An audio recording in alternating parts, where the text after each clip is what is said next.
네, 2022년 글로벌 ETF 전략 관련해서 말씀드리도록 하겠습니다. 2022년은 이제 테이퍼링이 개시되면서 유동성 환경이 이제 본격적으로 변화하는 부분들이 좀 있을 거고요. 물론 중간에 금리 경로에 대해서는 이제 앞서 말씀드린 것처럼 중간에 이제 그 금리가 좀 내려오고 또 금리 인상에 대한 프라이싱들을 다시 한번 좀 변경하는 그림들이 나오겠지만은 이런 과정들이 뒤섞이면서 결국은 이 올해와 같이 이 스타일들이 계속적으로 변화하는 모습들이 내년에 좀 반복될 수 있다고 보고 있습니다. 지난해 같은 경우는 이제 2020년은 성장주 위의 흐름들이 좀 꾸준히 좀 이어졌다고 하면은 사실 올해 같은 경우가 이 밸류와 그로스 사이에서의 그 변화 부분들이 굉장히 좀 자주 나타났었는데요. 내년 역시도 이 펀더멘털에 대한 판단 그리고 정책 금리나 이 통화 정책에 대한 판단들이 계속적으로 변화하면서 이런 그림들이 내년에도 조금 이제 반복될 가능성이 좀 높겠다. 좀 이렇게 좀 보시면 될 것 같습니다. 네, 지금 ETF 전략 관련해서는 좀 5가지 테마로 준비를 했습니다. 금리 상승에 대한 부분들을 사실 연초와 그리고 또 연 후반에 보실 필요가 있을 것 같고요.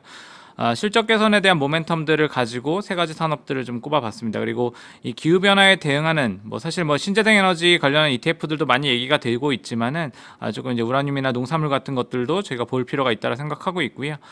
포트의 좀 안정성을 높일 수 있는 모멘텀 고배당 ETF들 같이 좀 보고 있고 이 성장 섹터에 대한 기회들이 꾸준히 또 있을 거라고 생각하고 있기 때문에 인터넷과 메타버스 관련한 ETF들도 저희가 좀 살펴봐야 된다고 생각하고 있습니다.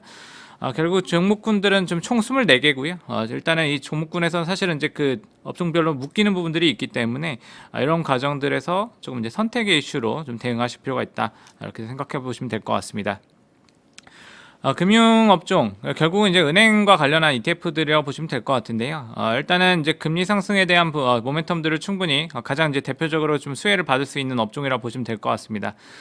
결국 이제 금리가 상승하는 부분들은 은행 업종에 이제 마진이 좀 늘어나는 부분들, NIM이 올라가는 모습들이 좀 나올 거고요. 이런 부분들 또 이제 사실 최근에 이미 좀 눈에 보여지고 있지만은 이 충당금이 좀 이렇게 줄어들고 있는 이런 과정들이 결국은 이 금융 ETF들의 굉장히 좀 우호적인 가격을 좀 가져올 수 있다. 이렇게 좀 보시면 될 것 같습니다. 3가지 종목을 말씀을 드리는데요. 많이 보신 종목들일 겁니다. KRE 같은 경우는 이 지방은행 ETF이기 때문에 아무래도 이 금리 변화에 대해서 조금 더 민감하게, 그러니까 결국 이제 베타가 크게 움직일 수 있는 이런 종목으로 보시면 될 것 같고요. KB는 일반 은행 ETF이기 때문에 약간 중간 과정에 있다고 보시면 될 것 같고, XLF 같은 경우가 이제 보험이나 IB 같은 경우 같이 포함이 되어 있기 때문에 좀 더 큰 카테고리에서 금융업을 가져가는 ETF라고 보시면 될 것 같습니다. 말씀드렸다시피 일단은 이 금융업 ETF들은 조금 이제 국면을 좀 나눠서 대응하실 필요가 있다라 보고 있고요. 연초까지 한번 보시고 그다음에 2분기 이후에는 좀 모멘텀이 좀 약화될 가능성들을 놓고서 포지션을 축소를 했다가 연말에 다시 한번 포지션을 좀 늘리는 과정을 통해서 대응을 활용을 하시면은 좋을 것 같습니다. 이 시니어론이랑 변동금리 채권 같은 경우는 이제 결국 이제 금리가 상승하는 국면에서 실질적으로 수익이 증가하는 구조로 짜여진 상품으로 보시면 될 것 같습니다. 시니어론 같은 경우는 단기 변동금리 이자가 좀 연동되어 있기 때문에 이 이자 수익이 계속 늘어난다라는 부분에서 좀 같이 살펴보실 필요가 있을 것 같고요.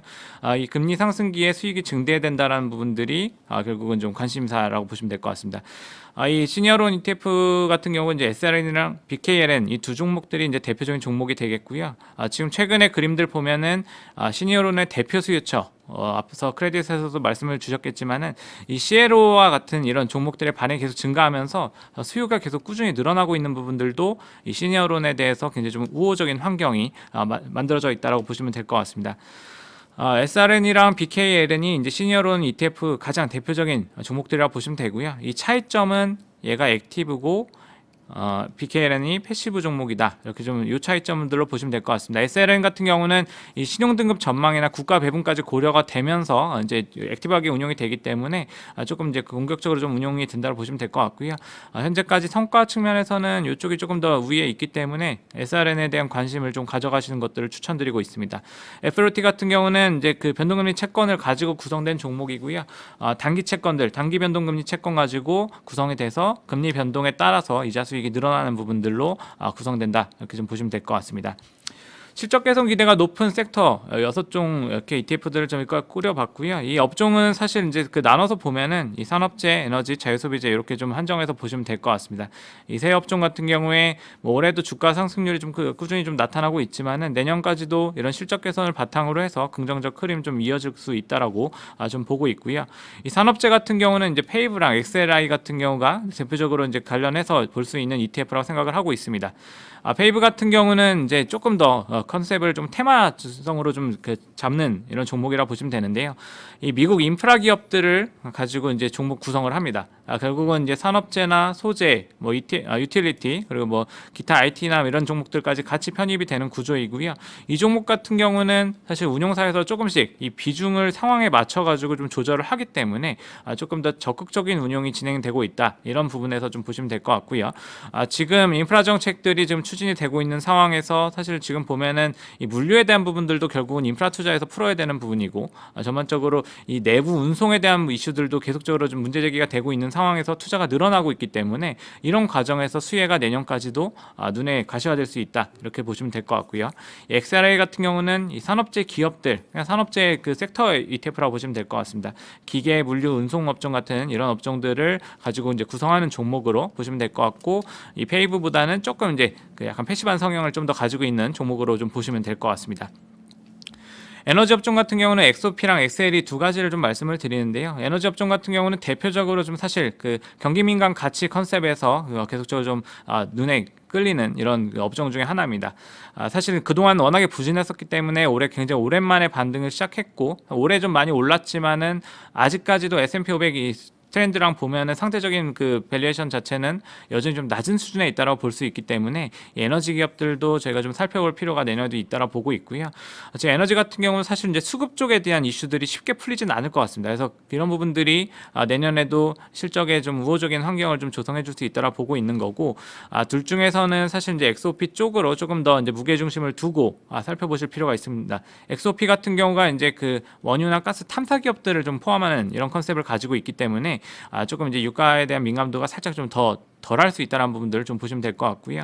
어쨌든 이 수급에 대한 불균형 이슈들이 계속적으로 작용하는 과정에서는 이 XOP가 조금 더 우위에 있는 흐름들을 가져갈 수 있다. 이렇게 좀 정리해 보시면 될 것 같습니다.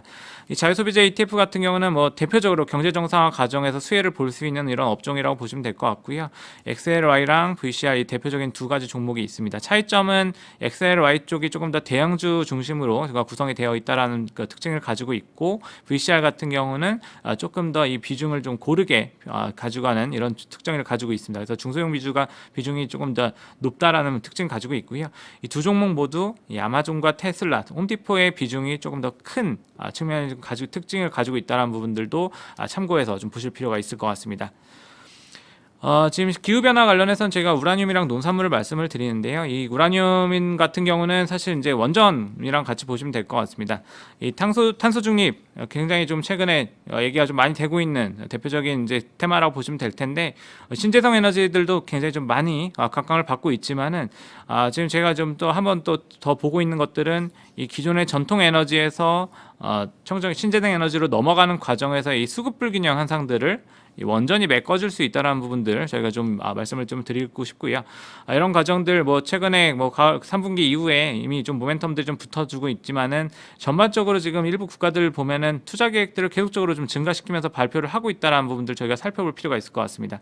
이 태양광 같은 경우가 지금 보시면 기존의 석탄 연료들, 석유나 가스 이런 연료들보다 10분의 1이 안 되는 탄소 배출량을 좀 기록을 하고 있는데 원전 같은 경우는 이 태양광보다도 더 적은 탄소 배출을 하기 때문에 상대적으로 이 중간에서의 그 대체제 역할을 할 수 있는 중간다리 역할을 할 수 있는 에너지원이라고 보시면 될 것 같고요.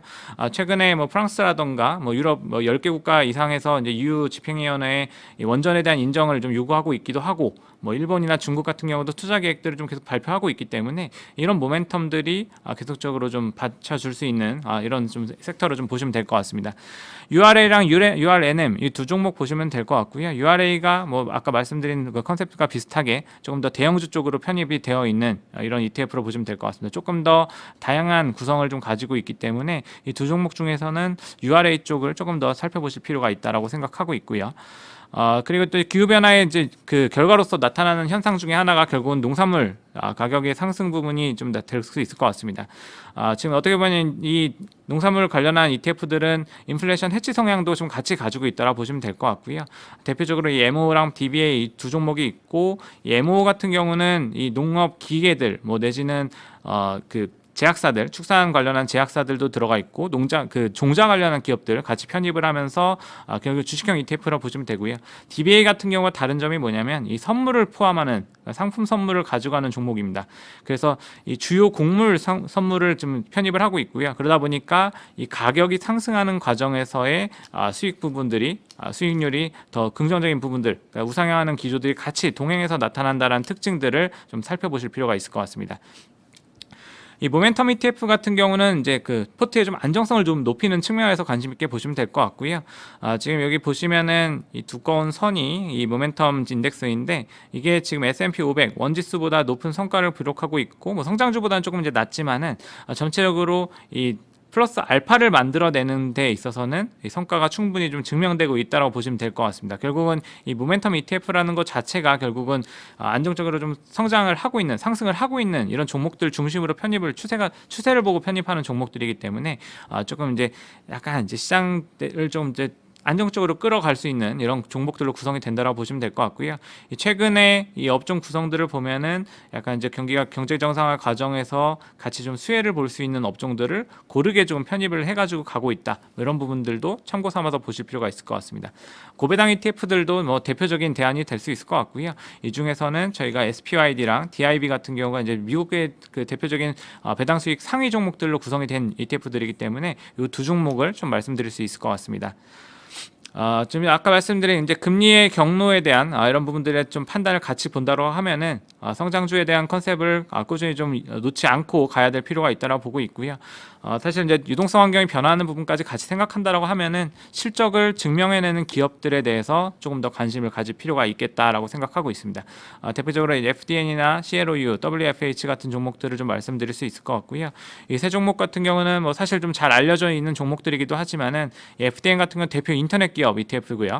CLOU는 클라우드 관련한 종목들입니다. 그리고 WFH는 이 원격 근무 테마 ETF인데, 사실 이제 뭐 최근에 보면은 이 두 종목이야 많이 알고 계시겠지만은 이 WFH 같은 경우는 원격 테마 ETF는 사실 재택이 줄어들기 때문에 수혜를 못 볼 수 있는 게 아니냐라는 뭐 이런 얘기들도 있겠지만은, 사실 이 내용을 보면은 사실 최근에 성장을 좀 꾸준히 하고 있는 이런 섹터들을 가지고 구성을 한 종목들이기 때문에 이 WFH 같은 경우도 인터넷 기업의 같은 컨셉으로서 같이 좀 살펴보실 필요가 있겠습니다. 메타버스 같은 경우는 이제 마지막 테마로 보시면 될 것 같은데요. 이 메타버스 같은 경우가 사실 어떻게 보면은 뭐 시장에서 굉장히 좀 핫한 지금 얘기가 가장 많이 되고 있는 테마성 ETF라 보시면 될 것 같고, 지금 인터넷 이후로 가장 뭐 저희 생활에 좀 가장 큰 변화를 좀 이끌 수 있는 새로운 문명으로 좀 평가받고 있습니다. 결국 이런 부분들이 결국은 시장의 성장도 굉장히 빠르게 진행시킬 가능성이 높다라고 보고 있고, 이런 과정에서 지금 산업 시장 규모가 2030년까지 1.5조 달러 이상까지 좀 증가할 수 있다, 이런 좀 전망들 좀 나오고 있고요. 최근 수급 상황들을 보면은 예전에 이 빵 관련한 수급 상황들처럼 굉장히 좀 자금 유입이 적극적으로 좀 진행이 되고 있습니다. 이런 과정들을 통해서 사실은 주가가 또 끌어올려지는 부분들도 있고, 사실 가장 좀 새로운 그 테마로서의 역할들을 좀 할 수 있는 부분들, 이런 부분들을 좀 살펴보실 필요가 있을 것 같고요. 이 메타버스 같은 경우는 아시다시피 뭐 반도체부터 미디어까지 굉장히 다양한 범위의 분야를 좀 끌고 가는 특징을 가지고 있기 때문에 사실 ETF가 굉장히 또 유용한 툴이 될 수 있다라는 부분들 좀 참고해 보시면 될 것 같습니다. 종목은 저희가 지금 글로벌 ETF 시장에 미국 상장이 되어 있는 ETF 대표적으로 이 두 종목 보시면 될 것 같고요. 메타 같은 경우는 6월 30일, 6월 말에 이제 최초로 상장된 메타버스 ETF고, 이 메타버스 관련 매출 기업들을 가지고 가중치를 편입해가지고 포트를 구성하는 ETF라고 보시면 될 것 같습니다. 굉장히 지금 자금 유입 속도가 이제 빠르게 진행이 되고 있는 대표적인 ETF라고 보시면 될 것 같고요. 이 MTVR 같은 경우는 이제 그 AI를 통해 가지고 편입 기업들을 결정을 하게 됩니다. 이 부분 같은 경우에는 사실 이제 MTVR 같은 경우는 지금 국내사에서 국내 파운트에서 이제 상장 성장을 미국에다 시킨 종목이다 보니까 국내 기업 비중이 상대적으로 조금 더 크다라는 특징을 가지고 있다는 점도 참고 삼아서 좀 보실 필요가 있을 것 같습니다. 이상으로 저희가 좀 5가지 테마를 가지고 2022년을 좀 말씀을 드렸고요. 이 전반적인 기회들, 그러니까 금리와 스타일이 바뀌는 과정에서 조금 더 수익률을 좀 안정적으로 좀 낼 수 있는 종목들을 중심으로 좀 말씀을 드렸기 때문에 한번 관심 있게 살펴보실 필요가 있을 것 같습니다. 네, 경청해 주셔서 감사합니다.